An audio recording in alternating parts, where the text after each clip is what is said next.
Youth जब तक reaction देती गवर्नमेंट एक्शन ले लेती है।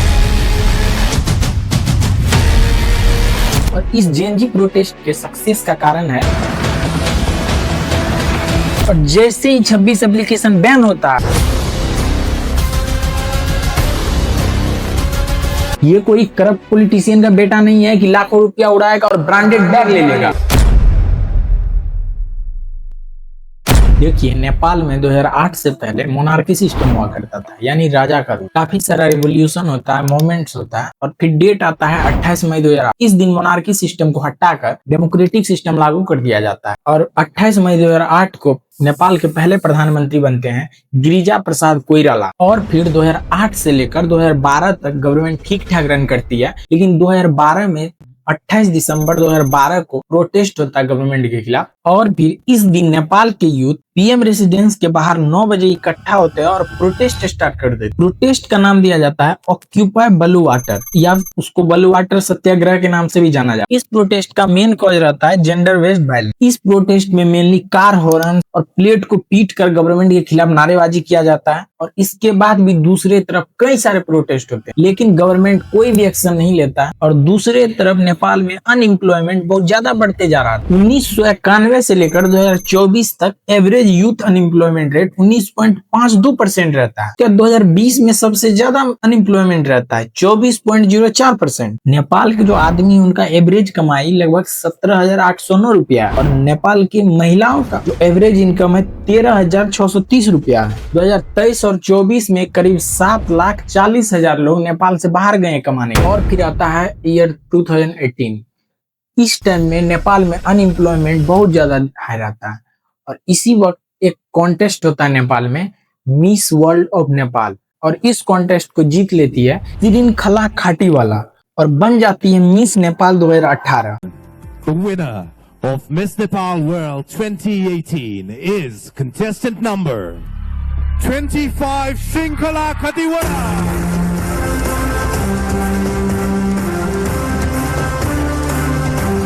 और इस कॉन्टेस्ट में जब ये आती है, इनका एक इंट्रो दिखाया जाता है कि किस फैमिली से बिलोंग करती है, कहाँ से ये बिलोंग करती है, जिसमें दिखाया जाता है कि एक छोटे से गांव से बिलोंग करती है, नॉर्मल फैमिली से बिलोंग करती है, लेकिन रियलिटी कुछ और रहता है। और इसके पिता विरोध खाटीवाला एक पॉलिटिशियन रहता है, जो नेपाल के minister of health and population भी रह चुके हैं। यानी ओवरऑल आप कह सकते हैं कि एक बहुत बड़े फैमिली से और बहुत स्ट्रॉन्ग फैमिली से बिलोंग करती थी, लेकिन ये सब चीज को छुपाया जाता है। और इसी पार्टिकुलर टाइम से पब्लिक समझने लगती है कि आखिर कंट्री में क्या चल रहा है। इसके अलावा भी काफी सारे पॉलिटिशियन के बेटा और बेटी सोशल मीडिया पे आके अपना लग्जरियस लाइफ को शो ऑफ करता है। आप समझिए, एक तरफ नेपाल में अनएम्प्लॉयमेंट बहुत ज्यादा बढ़ा हुआ है, और दूसरी तरफ पॉलिटिशियन के बेटा और बेटी फॉरेन में जाके पढ़ाई कर रहा है, फॉरेन में जाके शो ऑफ करता है। और स्टार्टिंग से ही नेपाल में अनएम्प्लॉयमेंट ज्यादा ही रहा, और यूथ जब देखता है कि पॉलिटिशियन का बेटा और बेटी फॉरेन में जाकर पढ़ाई करता है, फॉरेन में जाकर अपना लग्जरियस लाइफ जी रहा है, शो ऑफ कर रहा है सोशल मीडिया पे, और रियलिटी में ऑन द ग्राउंड पे नेपाल में काफी ज्यादा गरीबी है। और इसी चीज को नेपाल के यूथ टिकटॉक पे, इंस्टाग्राम पे एक्सपोज करना शुरू कर देता है, और ये चीज लगातार रैपिडली बढ़ते ही जाता है नेपाल में। और फाइनली 4 सितंबर 2025 से एक वीक पहले नेपाल में सोशल मीडिया पे एक ट्रेंड चला दिया जाता है, नेपो किड्स। और ये जब ट्रेंड चलता है नेपाल में, तो गवर्नमेंट समझ जाती है कि पब्लिक रिएक्ट करेगी, लेकिन पब्लिक के रिएक्ट करने से पहले गवर्नमेंट एक्शन ले लेती है, और 4 सितंबर 2025 को 26 एप्लीकेशन को बैन कर दिया जाता है। और जब 4 सितंबर 2025 को 26 एप्लीकेशन बैन किया जाता है, तो यूथ के पास कोई अदर ऑप्शन नहीं रहता है करप्शन के खिलाफ आवाज उठाने के लिए। इसी कारण से यूथ रोड पे उतर जाते हैं और प्रोटेस्ट करना स्टार्ट कर देते हैं।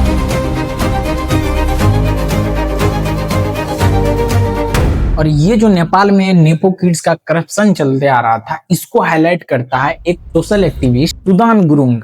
ये एक सोशल एक्टिविस्ट है। 2015 से पहले ये एक इवेंट मैनेजर रहते हैं। 2015 में जब भूकंप आती है नेपाल में, तो इस टाइम इनके बच्चे का डेथ हो जाता है, और इसके बाद ये सोशल एक्टिविस्ट बन जाते हैं, और ये एक एनजीओ क्रिएट करते हैं, हामी नेपाल, जिसमें यूथ मेनली वॉलेंटियर रहता है, और उसको रन करने लगते हैं। अभी वो फिलहाल प्रेसिडेंट है एनजीओ के। और जब यूथ रोड पे उतरती है, तो लगातार प्रोटेस्ट बढ़ते ही चले जाता है। यूथ का बात सुनने के बजाय गवर्नमेंट गोली चलवा देती है और गोली चलने के कारण नेपाल में 8 सितंबर 2025 को करीब 19 से ज्यादा लोगों का डेथ हो जाता है और लगभग 300 लोग घायल हो जाते हैं। और 19 लोग के डेथ के बाद यूथ पूरी तरह गुस्सा जाता है और लगातार वायलेंस बढ़ते ही चले जाता है। और जब 8 सितंबर 2025 को 19 लोग का डेथ होता है, उसके बाद होम मिनिस्टर नेपाल के रिजाइन दे देते। इसके बाद गवर्नमेंट सोशल मीडिया पर से बैन हटा देती है, लेकिन प्रोटेस्टर का गुस्सा बहुत ज्यादा बढ़ चुका था।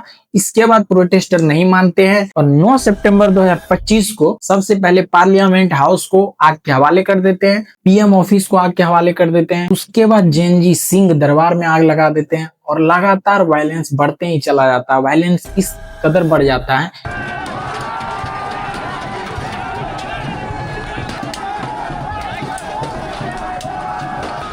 celebrating, smashing everything. सोचिए, इतना अनएम्प्लॉयमेंट ज्यादा था, गरीबी ज्यादा था कि आम पब्लिक वहां का स्टोर मार्केट, वहां का फूड मार्केट को लूटना स्टार्ट कर देता है। जेएनजी यही नहीं मानता है, लगातार पॉलिटिकल पार्टी के जो भी ऑफिस रहता है, पॉलिटिकल पार्टी के जो भी मिनिस्टर, रेसिडेंस रहता है, सबको आग के हवाले कर देता है। उसके बाद इवन पीएम जो केपी ओली रहते हैं, उसके घर को आग के हवाले कर दिया जाता है। और फिर केपी ओली प्रेसिडेंट को अपना रिजाइन देते हैं और तुरंत ही नेपाल से इमरजेंसी में मिलिट्री हेलीकॉप्टर से नेपाल छोड़कर निकल जाते हैं। वायलेंस इतना बढ़ जाता है कि यूथ पुलिस स्टेशन घुस जाते हैं, पुलिस स्टेशन घुसकर हथियार लूट लेते हैं और फिर 9 के रात को वायलेंस कम होता है और फिर मिलिट्री कंट्री को सिक्योर करती है। और इस जेएनजी प्रोटेस्ट के सक्सेस का कारण है सेम माइंडसेट, यानी एक समान सबका एम था, सेम गोल कि हमको करप्शन के खिलाफ ही आवाज उठाना। कोई भी पॉलिटिशियन को इस प्रोटेस्ट में एंट्री नहीं मिला और यही सबसे बड़ी बात थी। और प्रोटेस्ट सक्सेस भी हुआ और इस प्रोटेस्ट से वर्ल्ड के सभी कंट्री के गवर्नमेंट को सीख लेना चाहिए कि अगर आप करप्शन के खिलाफ एक्शन नहीं लीजिएगा, अनएम्प्लॉयमेंट पे अगर आप बात नहीं करते हैं, तो यूथ एक्शन लेगी और यूथ इस हद तक एक्शन ले लेगी कि आपको देश छोड़कर भागना पड़ सकता है। और फिर लगातार प्रेसिडेंट, आर्मी चीफ और जेएनजी प्रोटेस्ट के जो लीडर रहते हैं, इनके बीच लगातार मीटिंग चलता है और फाइनली 12 सितंबर 2025 को सुशीला कर्की पीएम बन जाती है। देखिए, सुशीला कर्की जो पीएम बनी है वो इंटरिम गवर्नमेंट की पीएम बनी है। इंटरिम गवर्नमेंट मेनली होता ही है कि गवर्नमेंट जो कोलैप्स करती है और परमानेंट जो गवर्नमेंट बनेगी, इसके बीच का जो टाइम रहता है, यानी इलेक्शन कराना, कंट्री को पॉलिटिकली मैनेज करना, ये सब चीज इंटरिम गवर्नमेंट करती है।